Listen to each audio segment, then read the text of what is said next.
Welcome back to The Explainer. I am really glad you're here today because we're going to break down something absolutely fundamental to our digital lives.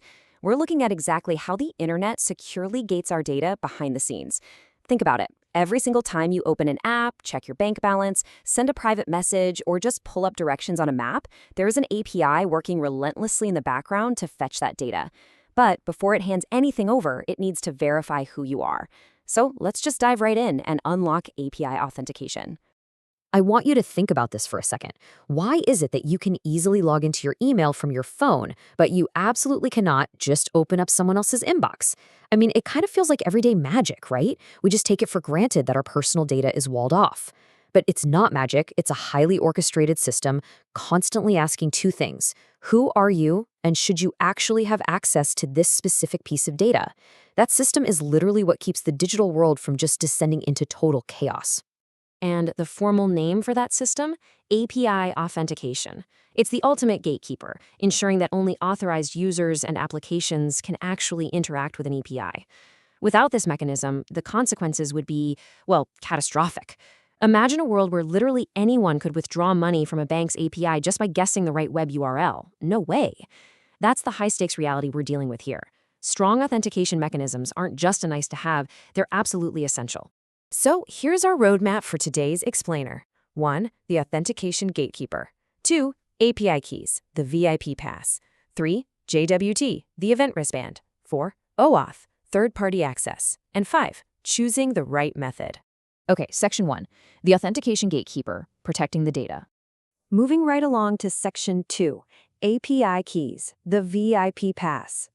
Okay, let's dive into this first method. The gatekeeper's main job is preventing data leaks, right? And honestly, the most straightforward way an app can prove it's allowed through that gate is with an API key. Think of it like a VIP pass to an exclusive event. Every time you walk up to a security guard, you flash that physical pass and they let you right in. That's exactly what an API key is doing. It's just a long, randomly generated string of characters acting as a secret password for an application. When the app wants data, it just includes this unique string in its request. If the key matches, you're in. Super simple. But how you actually show that VIP pass, that matters immensely. And here is a huge warning on that note. Some APIs actually let you pass that key right in the web URL. Please do not do this. It is a major security risk. If you put your secret VIP pass in the URL, that key gets permanently logged in the browser's history and in server logs. Anyone snooping around could just copy it. The secure, highly recommended approach: strictly send your API keys hidden away inside the request headers. That keeps the key completely out of the URL and gives you an essential layer of security. All right, Section 3, JWT, the Event Wristband. So API keys are fantastic for basic app-to-app communication. But what happens when actual human users are logging into an app? Well, we're going to trade our VIP pass for a different analogy here.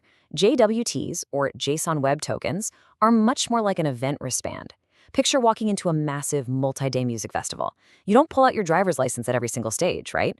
You show your ID at the front gate once, they snap a wristband on you, and boom. From then on, the wristband proves you belong. That's a JWT. It's a compact, self-contained token that securely transmits who you are.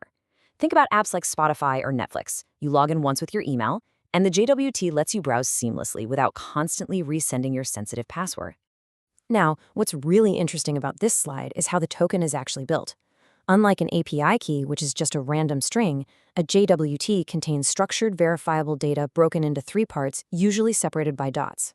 First up, you have the header, which tells us the type of token in the encryption algorithm. Second is the payload, carrying the actual user data, like your user ID or when the token expires. And third, well, this is the magic piece, the signature. The signature is signed using a secret key which guarantees the token is totally authentic and that literally no one has tampered with that payload data along the way. This structured signed data leads to a massive advantage for large platforms. Because the JWT already holds all the necessary user info and that verifiable signature, the server doesn't have to remember anything about the user. We call this stateless authentication. Contrast this stateless nature with traditional server sessions, where a server has to constantly store and track session data for every single logged-in person. By going stateless, JWTs dramatically improve performance and scalability for large web and mobile applications. The server just isn't bogged down trying to remember millions of active sessions. Let's actually walk through the exact 5-step flow of how this wristband works in practice. Step 1, you log in with your credentials. Step 2, the server verifies your password and generates that three-part JWT. Now, step 3 is super important. The client stores the token. If you're on a web browser, this usually means secure HTTP-only cookies. But for mobile apps, you have to store these securely using specific device features like the iOS keychain or the Android key store to prevent anyone from extracting them. Moving on to step 4, every time you make a request, like scrolling a feed or playing a song, that stored token is automatically sent along in the authorization header. And finally, step 5, the server validates it. So the crucial point here is really that final step, server-side validation. Even though the server is stateless, it still has to act as the bouncer. When the request shows up with the JWT, the server uses its secret key to mathematically verify the signature. It also checks the payload to make sure the token hasn't expired. If the math checks out and the time is valid, it guarantees the token is authentic and the server processes your request. It is incredibly efficient. Let's move to our next method and see how this builds. Section 4, OAuth, third-party access. We've covered the VIP pass and the event wristband. Now let's talk about third-party access. If you've ever clicked one of those convenient login with Google or login with Facebook buttons, you've used OAuth. It stands for Open Authorization. And the best way to think of OAuth Oz is like issuing a temporary guest badge to a visitor. You're allowing a third-party app to access specific resources on your behalf. But, and this is key, you are never ever handing them your master keys, meaning your actual username and password. You're just giving them a secure guest badge with very specific limited permissions. Let's guide you procedurally through this OAuth handshake, because honestly, it's brilliant. Step 1, you request access, maybe by clicking Login with Google on a brand new app. Step 2, that app immediately redirects you away from their site and directly over to Google's authorization server. Step 3, Google asks you, hey, do you want to grant this app permission to see your profile? You say yes, and Google sends an authorization code back to the app. Step 4, the app takes that code, exchanges it securely with Google behind the scenes, and gets an access token. Step 5, the app uses that token to fetch your profile data.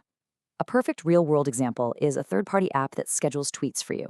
That scheduling app never actually knows your Twitter password. It just holds an OAuth token, granting it permission to post on your behalf. All right, bringing it all together. Section 5, choosing the right method.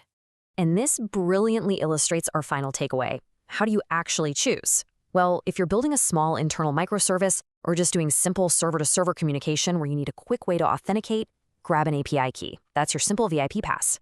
Now, if you're building a highly scalable web or mobile app where users need to log in once and browse without bogging down server memory, you absolutely want the stateless power of a JWT. And finally, if your app requires delegated permissions, like users logging in through external services or granting access to third-party APIs, OAuth is for sure the way to go. I want to leave you with this final provocative question to reflect on. Are the apps you're building, or even just the systems you rely on every day, leaving the front door wide open? You know, security really isn't an afterthought. It is literally the foundation of trust on the internet. Whether you're using a simple key, a self-contained token, or a complex authorization handshake, knowing how to implement these gates correctly makes all the difference.